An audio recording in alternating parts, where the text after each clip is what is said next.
شامل کرتے ہیں اسلام آباد سے۔ ہمارے ڈسٹرکٹ کرائم رپورٹر زرق خان کی رپورٹ کے مطابق میرے شوہر بلال شاہ کو اغوا کر لیا گیا۔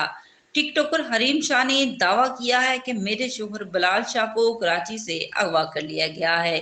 ویڈیو بیان میں حریم شاہ نے کہا کہ بلال شاہ گزشتہ ہفتے لندن میں میرے ساتھ تھے۔ وہ کراچی پہنچے تو انہیں سادہ کپڑوں میں ملبوس افراد نے اٹھا لیا۔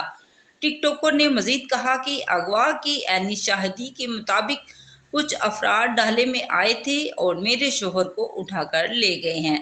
انہوں نے یہ بھی کہا کہ مجھے نہیں پتا میرے شوہر بلال شاہ کے اغوا میں کون لوگ ملوث ہیں۔ قانون نافذ کرنے والے اداروں سے درخواست ہے میرے شوہر کو بازیاب کروایا جائے۔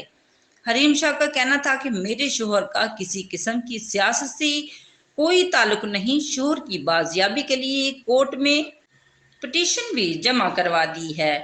ذرائع کے مطابق بلال شاہ سے حریم شاہ کے ٹویٹر اکاؤنٹ سے متعلق پوچھ گچھ کی جا رہی ہے۔ حریم شاہ نے مزید کہا کہ متنازع باتیں پھیلانے والا اکاؤنٹ میرا نہیں، پتہ نہیں کون چلا رہا ہے۔